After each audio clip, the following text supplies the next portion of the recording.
എല്ലാവർക്കും എൻ്റെ നമസ്കാരമുണ്ട്. ഇവിടെ നിങ്ങളുടെ മുമ്പിൽ നിൽക്കാൻ ഈ അവസരം ലഭിച്ചതിന് ഞാൻ ദൈവത്തിനും മല്ലപ്പള്ളി സമൂഹത്തിൻ്റെ ഭാരവാഹികൾക്കും നന്ദി അറിയിക്കുന്നു. നിങ്ങളുടെ എല്ലാം സ്മൈലിംഗ് ഫേസസ് വീണ്ടും കാണാൻ ഒരു അവസരവും ഇതിൽ ദൈവത്തെ സ്തുതിക്കുന്നു. 5 മാസം നാട്ടിലായിരുന്നു. നാട്ടിൽ പ്രൊഡക്റ്റീവ് ആയിരുന്നു. 5 മാസം പല കാര്യങ്ങളും ചെയ്യാൻ സാധിച്ചു.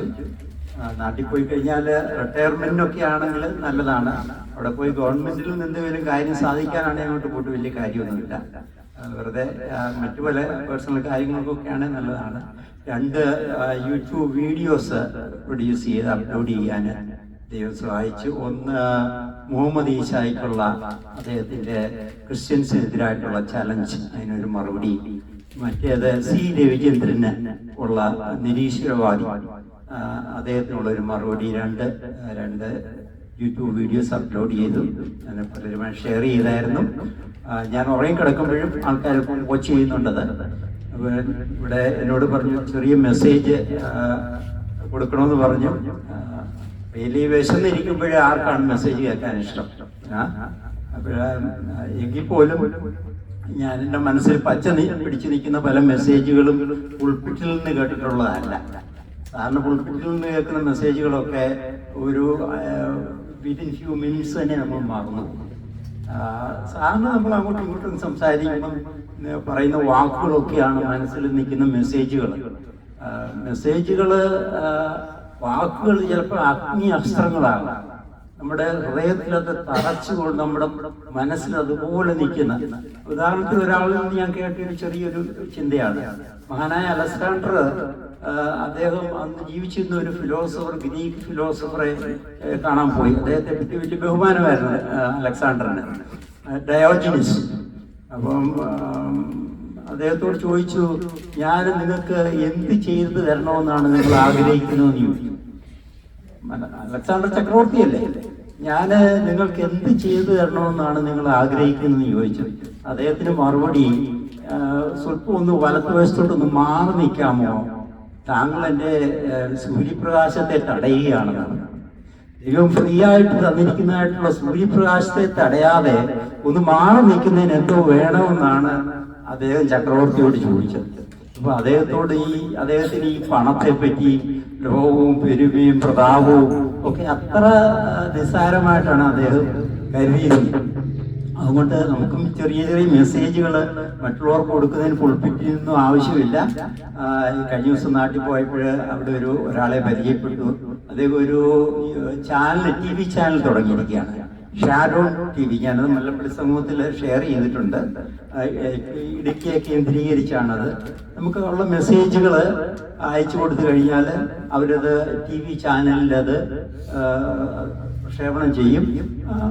എല്ലാവരും അത് കാണും. നമുക്ക് നമ്മുടെ ഫോണിൽ തന്നെ ഒരു മിനിറ്റ് കൊണ്ട് വേണമെങ്കിൽ ഒരു മെസ്സേജ് വീഡിയോ റെക്കോർഡ് ചെയ്യാവുന്നേ ഉള്ളൂ.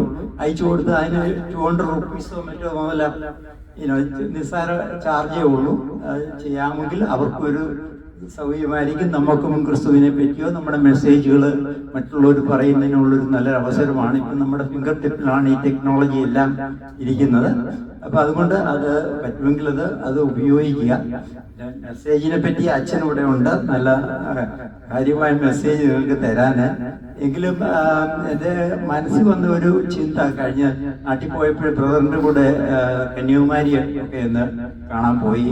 സൂര്യ അസ്തമനവും ഉദയവും അസ്തമനവും നാട്ടിൽ ജനിച്ചു വളർന്നെങ്കിലും കാണാനൊരു അവസരം കിട്ടിയില്ലായിരുന്നു അന്ന്. പക്ഷേ ക്ലൗഡി ആയിരുന്നു. അത് കാരണം കന്യാകുമാരിയുടെ പ്രത്യേകത, നമുക്ക് ഒരു സ്പോട്ടിൽ നിന്ന് സൂര്യ ഉദയവും അസ്തമനവും നമുക്ക് കാണാൻ സാധിക്കും എന്നുള്ളതാണ്. അപ്പോൾ ഉദയസൂര്യനെ ഞാൻ കണ്ടിട്ടുണ്ട്. ഉദയസൂര്യന് എന്തോരം തേജസ്സാണ് ഉദയസൂര്യന് ഉദിച്ചു വരുന്നത്. അപ്പോഴ് സൃഷ്ടിക്ക് ഇത്രമാത്രം തേജസ് ഉണ്ടെങ്കിൽ സൃഷ്ടാവിന് എത്രമാത്രം തേജസ് ഉണ്ടായിരിക്കും. അപ്പം ആ തേജസ് മനസ്സിലാക്കിയതായ അബ്രഹാമിനാണ് ബൈബിളിൽ എഴുതിയിരിക്കുന്ന തേജോമയനായ ദൈവം അബ്രഹാമിന് പ്രത്യക്ഷപ്പെട്ടു വന്നു. അപ്പം ദൈവത്തിന്റെ തേജസ് മനസ്സിലാക്കിയ അബ്രഹാമിന് പിന്നെ മറ്റ് യാതൊരു കാര്യങ്ങളെപ്പറ്റിയും അറിയില്ലെന്നുള്ളതാണ്. തൻ്റെ ജീവിതത്തിൻ്റെ എല്ലാ പ്രശ്നങ്ങൾക്കും ദൈവം മതിയായവനാണെന്നുള്ള ആ ചിന്തയുടെ അഭാവമാണ് ഇന്ന് നമ്മുടെ പ്രശ്നങ്ങൾക്കെല്ലാം കാരണം. നമ്മുടെ ജീവിതത്തിലെ പ്രശ്നങ്ങൾക്കെല്ലാം കാരണം ദൈവത്തിലുള്ള വിശ്വാസക്കുറവാണ്. ദൈവത്തിലുള്ള വിശ്വാസം ഉണ്ടെങ്കിൽ നമ്മുടെ പ്രശ്നങ്ങളൊക്കെ ദൈവത്തിന്റെ മഹത്വത്തിന് മുമ്പിൽ നമ്മുടെ പ്രശ്നങ്ങളൊക്കെ ഒന്നുമല്ല എന്നുള്ളതാണ്. അപ്പം ഇന്ന് നമ്മുടെ പ്രശ്നങ്ങൾക്കെല്ലാം ഒരു പ്രധാന കാരണം തന്നെ നമ്മുടെ പൊസസീവ് നേച്ചറാണ്. എൻ്റെ കുടുംബം, എൻ്റെ ഫാമിലി, എൻ്റെ കുട്ടികള്, എൻ്റെ സമ്പത്ത്, എൻ്റെ പൊസഷൻസ്, അല്ലെങ്കിൽ എൻ്റെ രാജ്യം, എൻ്റെ കൾച്ചർ, എൻ്റെ ചർച്ച്, ഇങ്ങനെയുള്ള എൻ്റെ എന്നുള്ള ആ ചിന്തയിൽ നിന്ന് വരുന്നതാണ് ഇന്നുള്ള പ്രശ്നങ്ങൾക്കെല്ലാം കാരണം. അപ്പൊ അത് തൊമ്മനയുമ്പം ചാണ്ടി മുറിവെന്ന് പറഞ്ഞ മാതിരിയാണ്. ദൈവത്തിലുള്ള വിശ്വാസം കൂടുമ്പം എൻ്റെ ആ പൊസസീവ് നമ്മൾ പിടിച്ചു വെക്കാനുള്ള ആ ചിന്ത അത് നമ്മളിൽ നിന്ന് കുറഞ്ഞു വരും. അപ്പോൾ അതുകൊണ്ട് നമുക്ക് ഇന്ന് നമ്മൾ ചുറ്റുപാട് നോക്കുമ്പോഴത്തേക്ക് ഇന്നിപ്പം കാണുന്ന ഒരു പ്രധാന പ്രശ്നം, നമ്മുടെ കുട്ടികളായ പലരും വിവാഹം കഴിക്കാൻ താല്പര്യപ്പെടുന്നില്ല. കാരണം അവർക്ക് ഭയമാണ്. സമൂഹത്തിൽ കാണുന്നതായിട്ടുള്ള പ്രശ്നങ്ങൾ കാരണം ഇന്നിപ്പം നാട്ടില് കാതലിക് ചർച്ച് ചർച്ചിൽ ആൾക്കാരില്ല, ജനസംഖ്യ കുറയുന്നു. ക്രിസ്ത്യൻസിന്റെ ഗ്രോത്ത് നെഗറ്റീവ് ഗ്രോത്ത് ആണ്.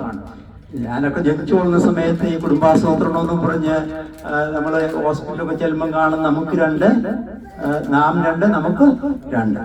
ഇപ്പൊ അത് 2 പോയിട്ട് ഇപ്പൊ 1 ആയി. ഇപ്പം കുട്ടികള് കല്യാണം കഴിക്കാനും താല്പര്യമില്ല, കല്യാണം കഴിച്ചാലും കുട്ടികൾ വേണ്ട എന്നുള്ള ചിന്ത. ക്രിസ്ത്യൻസിന്റെ ഗ്രോത്ത് നെഗറ്റീവാണ്. ഈസിലി പോയി കഴിഞ്ഞാൽ നമ്മുടെ ചർച്ചകളൊക്കെ കാലിയായിരിക്കും താമസിയാതെ. അപ്പൊ അതുകൊണ്ട് നമ്മുടെ കുട്ടികളെ നമ്മൾ കല്യാണം കഴിക്കാൻ എൻകറേജ് ചെയ്യുക. കാരണം അവർക്ക് ഭയമാണ്. കല്യാണം കഴിക്കാൻ സമൂഹത്തിൽ നടക്കുന്നതായിട്ടുള്ള പല കാര്യങ്ങൾ അവർ കാണുമ്പോഴത്തേക്ക് ഒരു ഭയമാണ്. അപ്പൊ ഈ നിലയിൽ പോയി കഴിഞ്ഞാൽ നമ്മുടെ പോപ്പുലേഷൻ ഡിക്ലൈൻ ചെയ്തിട്ട് നെഗറ്റീവ് ഗ്രോത്ത് ആയി വളരെയധികം കോൺസിക്വൻസ് അതിന്റെ പൊളിറ്റിക്കലും സോഷ്യലായിട്ടുള്ള അതിന്റെ റിപ്രക്കഷൻസ് നമുക്ക് മനസ്സിലാകുന്നില്ല.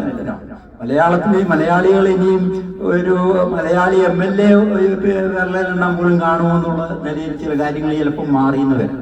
അപ്പൊ അതുകൊണ്ട് നമ്മുടെ കുട്ടികളെ നമ്മൾ കല്യാണം കഴിക്കാൻ എൻകറേജ് ചെയ്യുക. അവരുടെ ഭയമാണ്. ഒരാൾക്കൊരു ആക്സിഡന്റ് ഉണ്ടായതുകൊണ്ട് വേറൊരാൾക്കൊരു ആക്സിഡന്റ് ഉണ്ടാകണമെന്നില്ല. അപ്പൊ അതുകൊണ്ട് ദൈവത്തിലുള്ള വിശ്വാസം ഉണ്ടെങ്കിൽ അവർക്ക് കണ്ണും അടച്ച് ആരെ വേണമെങ്കിലും അവർക്ക് പിക്ക് ചെയ്യാം. അതുകൊണ്ട് നമ്മൾ കുട്ടികളെ കല്യാണം കഴിക്കാൻ എൻകറേജ് ചെയ്യുക. അവരുടെ ഫാമിലി വളരട്ടെ, നമ്മുടെ സമൂഹമൊക്കെ വളരെ ഹെൽത്തി ആയിട്ട് പോട്ടെ എന്ന് ഞാൻ ആശിക്കുകയും പ്രാർത്ഥിക്കുകയും ചെയ്യുന്നു. Thank you.